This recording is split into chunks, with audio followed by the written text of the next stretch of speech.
What does a veteran do on Memorial Day? Not just any veteran, a man who served two tours of duty in Afghanistan, who piloted an Apache helicopter, arguably the most difficult and dangerous aircraft to fly. A man who didn't just witness the cost of war, but felt it burn into his soul. And when he returned, he did something no royal, politician, or general before him had done.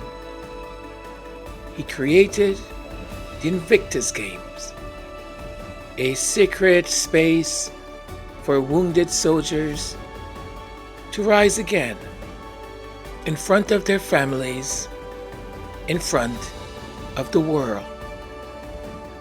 So again, what does a man like that do on Memorial Day?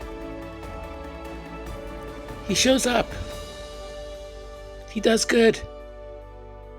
He continues to fight, but now the enemy is complacency. The battlefield is global, and the weapon is vision. On May 26th, while media back in Britain sharpened their knives, Prince Harry stepped into Shanghai, China. Unannounced, to deliver the keynote speech at Trip.com Group's Envision 2025 Summit. But before we get to what he said, let us remember who he is. Welcome. This is Majesty Sussex Report. I'm Antonio. Thank you for spending some of your valuable time here with us.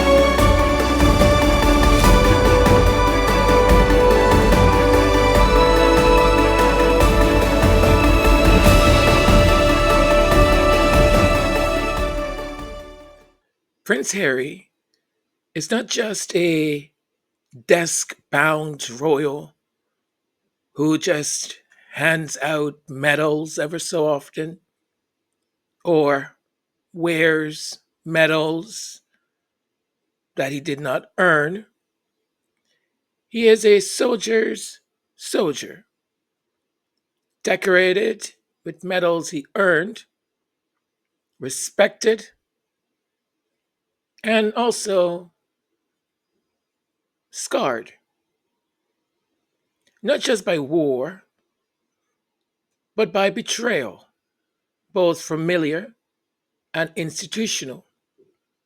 He has walked around landmines like his mother did in Angola. He has stood in silence at the graves of the fallen. And now, on Memorial Day in America, a country that has both protected and at times persecuted him, he reminds us that service is not a season or some kind of festive, decorative, pageantry thing. It's a lifelong commitment.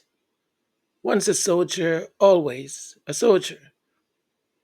Once a military person, always a military person. The Invictus Games, some may say his crown jewel, were born not of ceremony, but of crisis. When he saw injured servicemen and women discarded, dehumanized, forgotten, he gave them back their dignity. And yet, some UK commentators from The Sun or the Daily Fail or even the once respected BBC dared to call him irrelevant. One must ask, what exactly have they done? Or what exactly don't they want the Sussexes to achieve and keep achieving? The Trip.com group Envision 2025 Summit was designed to be a think tank for the future of global travel, climate action, and technological innovation.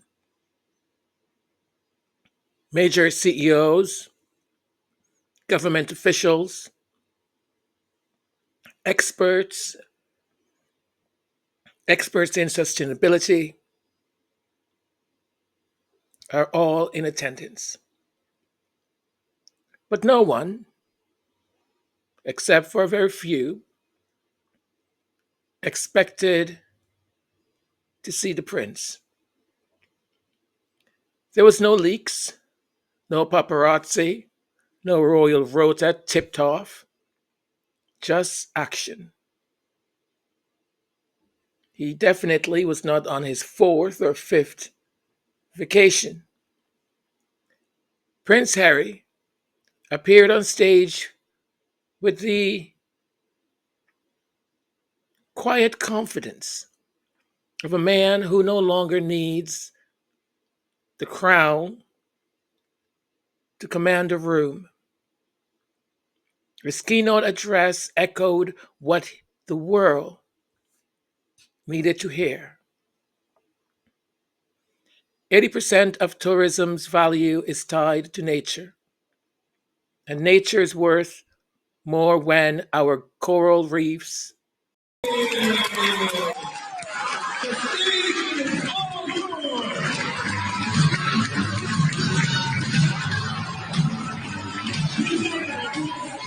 The stark truth is that global wildlife populations have declined by 73% since 1970.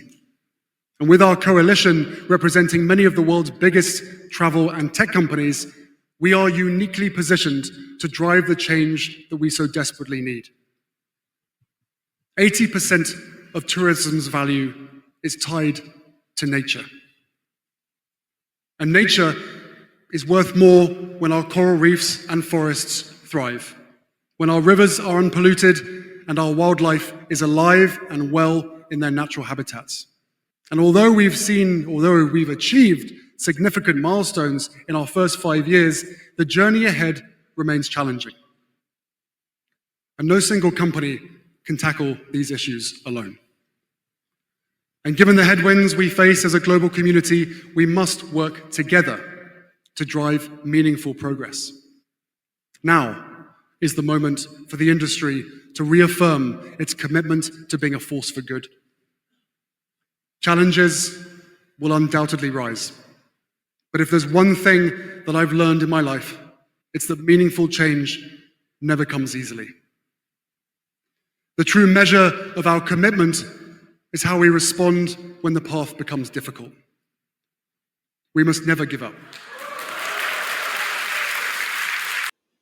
These weren't just words, they were a roadmap spoken by a man whose life has been anything but easy. Travalyst is Prince Harry's brainchild, launched in 2019. For those at the very back who keep insisting that Prince Harry has no agency, or doesn't have any brains. You see, let me tell you something. People with peanut brains, yeah, you heard me, with peanut for brains, they can't really see grandeur and greatness when it's in front of them, besides them, behind them. They just can't see it. We can't blame them, you see. Having peanut brain only allows them to see things that are at a peanut brain level. Let me see. What would be a good example? Oh, yes. Someone only working a few hours a month, but taking 4 to 5 vacation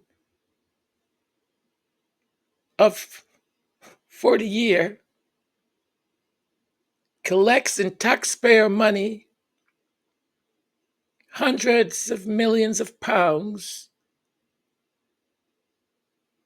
and you're still okay with him taking taxpayer money. Also having his own individual private wealth in the hundreds of millions of pounds. While the country he rules over as sovereign goes through one crisis after another, where pensioners, yes, pensioners, the ones that most likely are to support that person, get their hidden allowances and other things slashed and taken away. Now,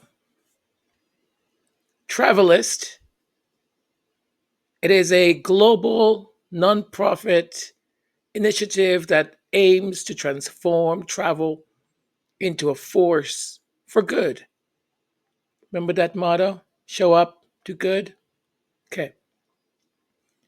Not by canceling flights or shaming tourists, but by creating tools, data standards, and collaboration across companies so that travel becomes more sustainable, from airlines to hotels to booking platforms. Travalyst partners include Google, Skyscanner, Visa, Booking.com, Expedia Group, and Trip.com Group. This is not a vanity project. This is system level change. The recent 5-year milestone report from Travalyst shows that Travalyst unified approach has already led to measurable improvements in carbon transparency, sustainability, labeling, and destination protection. It is the first coalition of its kind. And Harry, the Duke of Sussex, it's its visionary founder. Once again, thank you for being here. Every time you watch, comment, or share, it means more than you know. I pour my heart into this work because I believe in it. And clearly, if you're here, something brought you too, and it's not my pretty face. If you haven't subscribed yet, this is your moment. Click that button. It's free, and it makes a real difference. And hit the notification bell so you will be one of the first people to be notified when something new and meaningful goes up. If you feel moved by what we're building, consider going a step further. There's a Buy Me a Coffee link and a membership option if you'd like to help us keep this going strong. It's like lighting a little candle for something you believe in. And whether you are here quietly or loud and proud, leave a comment if you can. It helps the message travel. Thank you so very much. I appreciate you.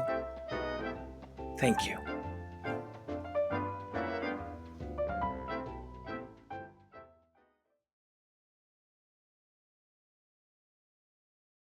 Good morning, Zhao Shanghai. Thank you, Jane, for your inspiring words. Firstly, I want to thank Trip.com Group for inviting me to be here with you today. Trip.com's mission statement, which is to pursue the perfect trip for a better world, is closely aligned to our commitment at Travalyst to sustainable travel and tourism. This is an exciting moment for the industry. Last year, the world welcomed 1.4 billion international tourist arrivals, a remarkable 11% increase from 2023.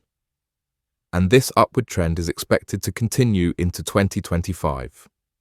Across the Asia-Pacific or APAC region, 80% of travelers plan to travel more in 2025 than in 2024.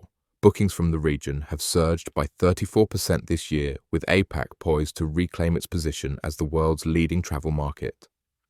Here in China, where tourism is a $1.3 trillion industry, there were more than 300 million domestic trips during the recent May Day holidays alone. As travel numbers rise, so does our collective potential to foster thriving communities and ecosystems around the world.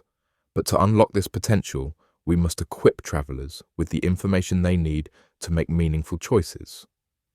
I've had the privilege of working in conservation for more than 20 years, and I've witnessed firsthand how tourism can be both a catalyst for positive change and a source of environmental and cultural strain. The need to address these contradictory trends helped inspire the creation of Travalyst. In 2019, we established a coalition of some of the world's leading travel and tech companies, including founding partner Trip.com Group, with a simple goal: to harness the power of travel to create a more resilient world.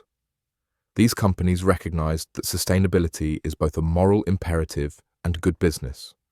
Climate change isn't just an environmental challenge, it's a critical business emergency, costing the global economy $143 billion annually. To address this, we are collaborating closely to put trusted sustainability information into the hands of travelers, empowering them to make more informed choices. I am immensely proud of what we have accomplished together. In our milestone report, released last month, we revealed that flight emissions estimates have been integrated in more than 130 billion searches worldwide, thanks to Travalyst's partners. Our partners have collected and shared millions of data points on the sustainability of hotels and vacation rentals, offering travelers greater transparency. Since our inception, our coalition has expanded from 5 founding partners to 13, representing a combined market value of over $3 trillion. These partners understand that the success and resilience of the travel industry is linked closely to the health of our planet. They know we must act with urgency to ensure the well-being of local communities and ecosystems, the very foundation upon which our industry depends. As we look ahead to 2030, the deadline for critical conservation and sustainability targets, it is clear that APAC will play a crucial role in this endeavor. This region is poised to reclaim its position as the world's largest regional travel market this year, valued at $490 billion. Its travelers, as the top spenders in international tourism, wield significant influence. Their choices can drive sustainable, inclusive growth, ensuring that everyone benefits from tourism, especially local communities that often bear the cost of tourism without always reaping the rewards. We know from Trip.com's research that APAC travelers are more inclined than their global counterparts to seek sustainable travel options when booking online. 4. This presents a unique opportunity to channel this desire, which is rooted in the rich history and culture of the region, into actionable change. In preparing for my visit to Shanghai, I reflected on the deep-seated respect and appreciation for supporting local communities throughout APAC. This region is home to unique geographies and cultures. Without them, there would be less reason to travel, explore, and experience some of the most ancient civilizations on the planet. Indigenous-led tourism seeks to preserve these vital cultures, and to empower local people to engage in a more inclusive style of tourism that leverages their knowledge to protect ecosystems and sustainably support local economies. We must do more to encourage a wider understanding how tourism affects local people, especially indigenous groups who often don't have a seat at the table. As a result, travelers are becoming increasingly aware that the choices they make can support, rather than pose a threat to the communities that they are visiting. This forms the backdrop for how they are choosing to travel today and in the short term. Driven by this awareness, travelers across APAC cite authentic experiences and supporting local economies as significant motivators for pursuing more sustainable travel options. In fact, research by Trip.com Group reveals that 38% of travelers consider cultural impacts when planning their travel. This trend underscores the urgent need for the region's travel and tourism industry to take immediate action to avoid unintended consequences such as over-tourism. With APAC set to regain its place as the world's top regional travel market, a post-pandemic rebound in travelers to some of the most culturally significant destinations on the planet has the potential to drive unsustainable practices. Just last year, APAC saw a 33% hike in international arrivals. This should signal to us all that we must carefully manage tourism's impact on local cultures and people, partly by promoting lesser-known destinations to share the load and by not always traveling during high season, where possible. But I remain hopeful.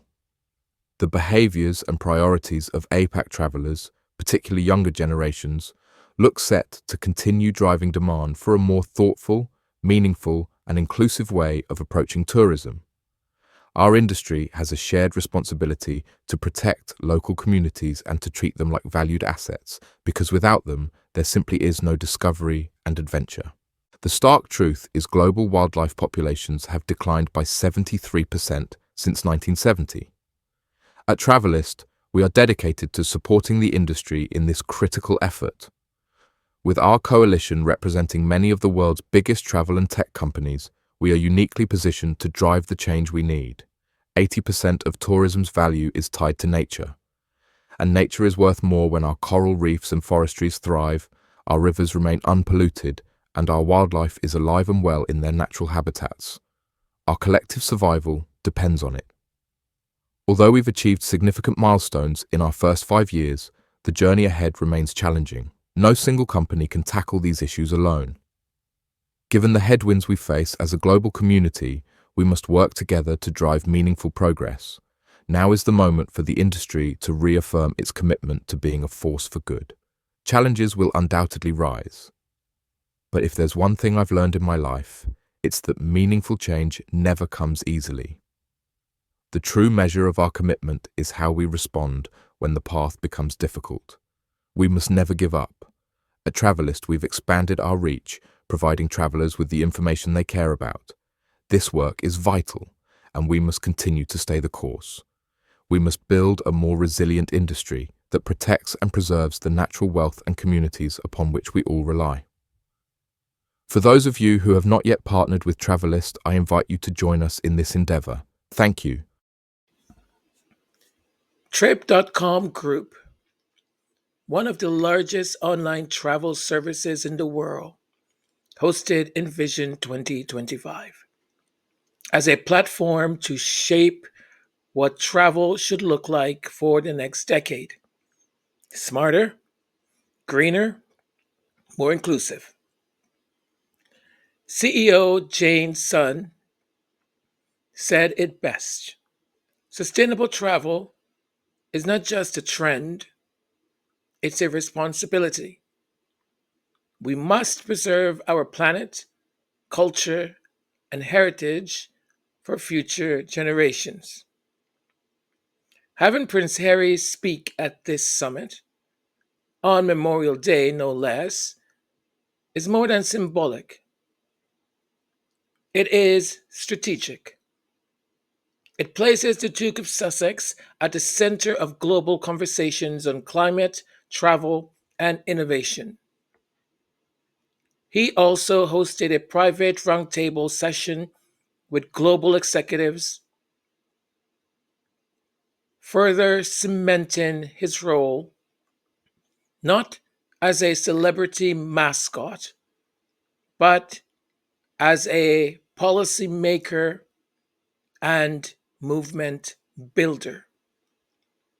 Climate change is not merely an environmental issue, it's a significant business crisis, costing the global economy $143 billion each year. No single company can tackle these issues alone. We must work together to drive meaningful progress. If there's one thing I've learned in my life, he said, it's that meaningful change never comes easily. And when he says that, he means it. The man who walked away from titles, I know what you're going to say, but he still has a title. He still has his title. Listen, Peanut Brain, if you would read a little, you would know that the Sussexes offered to give everything back. They offered to give everything back. But as I was saying, he walked away from even protection, inheritance. He did it because he's a man of honor, a man of his word. He did it for the truth, for love, for safety.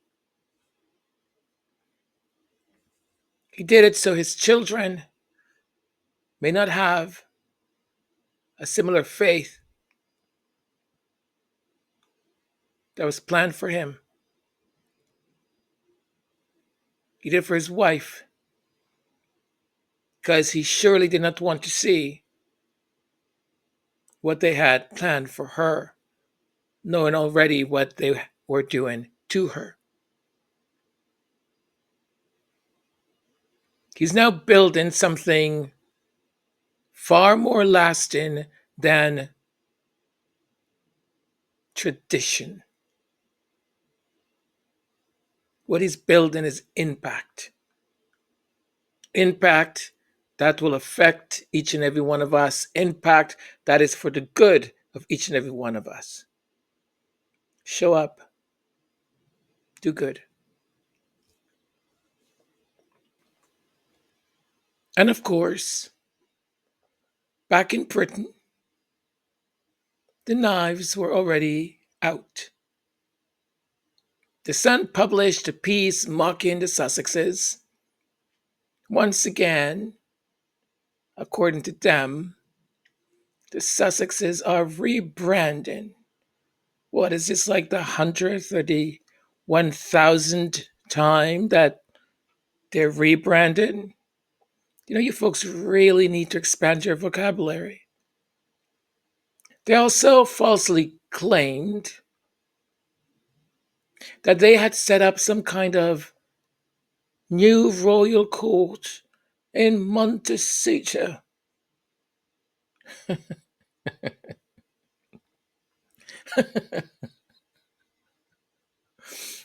They plastered names and photos of staff or non-staff or people who have been confirmed or not confirmed having ties to the Sussexes to create another smear headline. Ah, so tiring. Meanwhile, those on Talk TV, they pick anyone, doesn't matter. Kevin O'Sullivan or any one of them, are ready and quick to ask the question, well, did Harry take a private jet to Shanghai. Hypocrisy. That's hypocrisy. Well, up their rear ends is the air. Yes, the air. And why not? The king, who takes helicopter there, helicopter there, helicopter there, helicopter there, helicopter there, and helicopter there, where their spouses allegedly travel in separate transport because guess what? They can't even stand each other. But no, let's concentrate on the Sussexes. Harry left for Shanghai because there was an obvious, obvious argument. You see, Harry wanted on Memorial Day to go to play war games. There was this institution, you see. It's called the War Games Academy of Senecenti of the Imperial Service, and and the prince was invited to go there. And you know, the Megan, oh gosh, the Megan, she was infuriated with him, and and she pelted her toys and everything at him. So therefore, he got on a plane. You see, he got on a plane as the farthest point of the planet you can go to, and he went to Shanghai. Now, no, I must say, Shanghai is a poor city, poor city, very poor. It's ridden with crime. You see, it's extremely unsafe, extremely unsafe. So one can only wonder. He, he comes here saying he can't bring his well, if they are his children, but you know what I mean.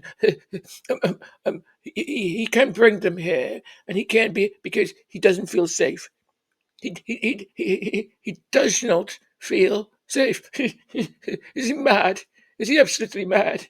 But he goes to Shanghai in China, the most unsafe city in all of the hemispherical fair in the world.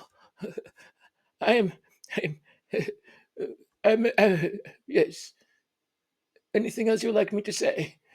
No. All right. Um, can I have security, please? What? But, uh, um, if I go outside the studio, there is some, there's people there that I don't like. You know, the colored ones. They look like criminals. So can I have security? What do you mean I can't have security? Well, can someone call me? Excuse me. Excuse me. Excuse me. That is my envision of what happens over there. The idiocy, the peanut brainery of these people. But you see, people like Kevin O'Sullivan and these royal reporters and so on, the hypocrisy comes from them. Now, these are men, women, who've never in their life picked up a shovel to do anything for anyone else. Most of them have not served their country or fought for a cause beyond their own paycheck. But they have the audacity to think they have the right to criticize or to tell the prince whether he can travel in a private damn jet or not. It's because they don't have the brain capacity to understand vision. They never will. They will never, ever see the big picture, because their peanut brain only allows them to see peanut visions. Well, the ones where people could just show up. We show up, we smile, and we wave. We show up, we smile, and we wave. That's their capacity of understanding. See, they'll never understand that Harry does not need a palace. I mean, he's got an estate. You can continue to tell us how many bathrooms and how many rooms and how many, I don't know, nannies and servants they've got. Honey, keep telling us. We love it. But he doesn't need a palace. He's got a platform. He doesn't wave from the balcony. He walks among the people. Did you hear that? He doesn't need to wave from the balcony. He walks among the people. The great King Harry. While the working royals, and I say that in, brackets, the working royals in Britain pose separately at events, pretending that they've arrived together. Oh, look how splendid they are. She touched his fingertips and he touched the bottom of her rear. Oh, look how he looks at her with such love. Oh, if that Megan wished someone would look at her that way, let me tell you.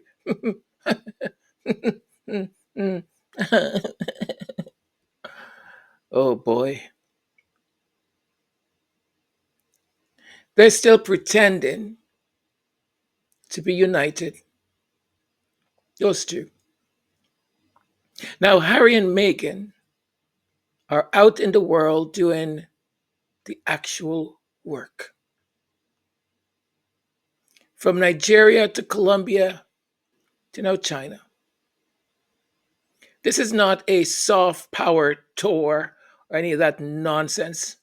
This is a people's movement. Meghan with her media and entrepreneurial projects, Harry with Travalyst, the Invictus Games, and his other projects. Together, they are proving that titles mean nothing if your impact is hollow. Titles means nothing if your impact is hollow. The press can scream all they want. From the UK to the other ones that are so cozy up with the ones in the UK, from the idiotic and mindless journalists that just repeat false information and publish them and then slap their names next to it. So they can scream all they want. Oh, it's a rebranding. It's a rebranding. Oh, well, did he go there privately? How much does it cost? How much does it cost? Well, even if he went there in commercial, he would have had to do two separate trips and had three different stopovers in order for the CO2 emitted on the plane not to be exactly he's not really what he's selling is actually a myth. So his environmental yeah, because I did the calculations and I'm gonna publish it. I'm gonna put it on X and all other social media so people can see he's a liar. Fantastic. Fantastic. Bravo for you. Yay. Yay. You have spent your day doing that, while Prince Harry, the Duke of Sussex, spent it doing things that will benefit you and your patheticness. So, you crazies, scream all you want, keep leaving me messages telling me to go away or to stop telling lies, or for some reason you you have facts. You have facts. And then you list your facts, and your facts are all just regurgitated nonsense from tabloid. Peanut brains. Peanut brains. But you see, when you live your truth, you don't need a rebrand. You don't need 9 months off. Okay, I'm not going to say it, but gosh, I want to, but I'm not going to. See, you don't need to rebrand anything. You are the brand, baby. You are the brand, baby. You know, I was watching a British commentator try so hard to explain to her colleagues on this panel that maybe Megan is just herself. Megan is just Megan. She wears what she wears in the kitchen. She cooks what she wants to cook. She likes to do these things that she does. This is just who she is. Why do you people keep insisting to say, well, no, that's not who she is? And why do you keep insisting that everything that she's doing is not up to whose standards or whose perception? And the the peanut brain of the guy who was there, he's like, no, no, no, well. You see, what was going through his little tiny brain and tiny everything? No, please, don't go there. Don't go there. I said tiny brain and tiny everything. I don't know. Tiny thoughts, tiny way of looking at life. Because you can only have tiny visions if that's the way you think, right? In reality, what he's probably thinking, allegedly, is SHIT. Why is this woman trying to ruin my gig? Why is she saying this stuff out loud? I mean, we all know what we're doing, so why is she saying it? I have 4 articles lined up about how awful Megan is. And she's saying, what? What I'll try and do is find a clip. I've watched it. The way I just want to grab it a certain way, or maybe, you know what I could do actually? I could just get the voice. So you folks will listen to the voice. Because I'm tired with these, like, you know, YouTube sending message, oh, there's that. And once I upload something and then I have to take it back down and try and redo it again and all this kind of stuff, or, you know, put all this other stuff on top of it. That is not how I originally intended it to go up. Really irks me the wrong way. But I want to stop in regards to this right now because there's more I have to say and wanted to say. But I'm going to stop it here. Let's watch some of the clip and reporting of the King arriving in Ottawa, in Canada. And I want to make a quick note here because I know some people, while watching this, they may think, oh my gosh, like Canadians are crazy over monarchy or whatever. This is the capital, Ottawa, and Ottawa is very, in some ways, conservative. It's where Parliament is. And this is more, and I'm not justifying anything. I'm just giving sort of preamble, so there's an understanding and giving it context. This is more a message for the president in the United States than support of monarchy. We are a sovereign nation, and the king is the head. We have a constitutional monarchy. Now, in order to send that message to Orange Face that we will never be the 51st state, ever. We are a sovereign country, and the king is the head of our government. So this is more a message to them, Orange Head and his people, more than anything. And I'm not trying to take away anything. Look, the monarchy has always had a good popularity here in Canada, always. I would say it has reduced enormously because of everything that has happened. And there is wide support for Prince Harry and Meghan. I mean, you saw it at the Invictus Games. Anytime they're here, and look, Ottawa is not Toronto. Ottawa is not Vancouver. Ottawa is Ottawa, right? So here, enjoy. Welcome for a king making history. This visit, the strongest demonstration yet of the royal support for Canada's sovereignty. The Prime Minister's invitation designed to send another message to Donald Trump that Canada's not for sale. Out came the displays of red and white almost right away. So too at the next stop, a farmer's market, where what sets Canada apart, its distinct identity, culture, and history, all presented to the king. He shared in a national pastime and met this family from Syria who've rebuilt their life and business here. We're very strong with your king, my king, like all the Canadian, like same one person.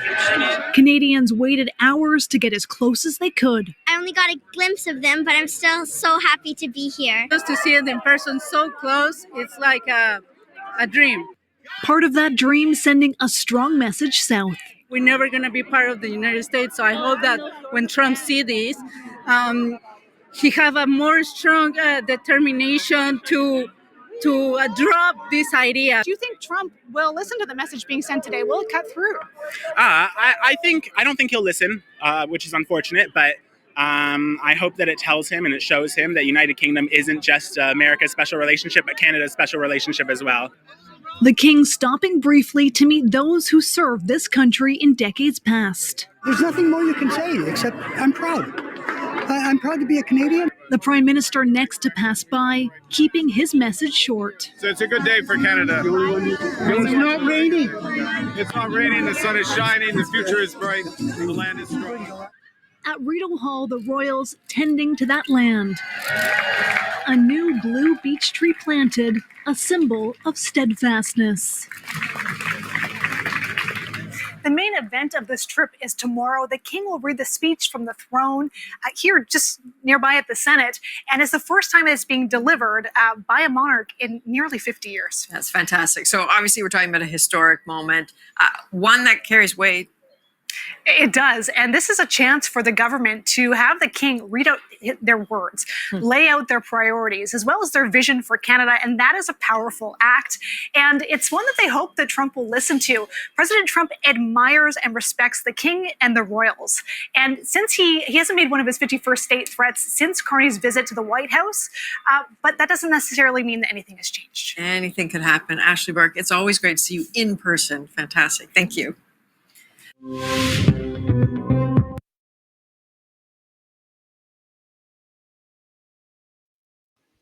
Well, and there you have it. Looks great. I will have more for tomorrow as the king gives the speech from the throne. I'll also sort of explain some of the the pageantry and the rules and regulations and all of that of the king delivering the speech of the government and so on. So it's quite interesting stories and stuff behind why they do certain things, and I'll explain that tomorrow. But I did not want to leave. Actually, I just checked and I see Baron is on Royal Sussex. So what I'll do, I will listen to Baron once I upload all of this, and once Baron is has ended his broadcast, then I'll upload mine. Okay. So thank you all for still hanging in here presently. And as I was saying, I didn't want to leave without recognizing what today, and especially in the US, was all about. Maybe it's no longer, maybe it's past midnight. So it's no longer Memorial Day, but the intention of what I want to say is the following. We pause on special days like Memorial Day, not just for those who wore the uniform, but for all who lived and died, believing in the dignity of every human life. To the soldier who served with honor, the nurse who healed without judgment, the protester who stood in peace, and the parent who prayed their child home safe. You are remembered. You are remembered. Thank you for your courage, for your conviction, and above all, your unwavering respect for humanity. May we carry your legacy forward, not only in silence, but in the way we live. With the deepest gratitude to all those who have served. Thank you.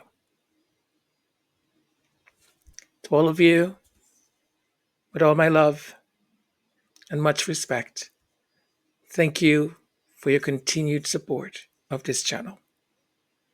Thank you. Thank you. Be kind to yourself. Be kind to your loved ones and to that stranger that is crossing by your path. Take care. Mwah.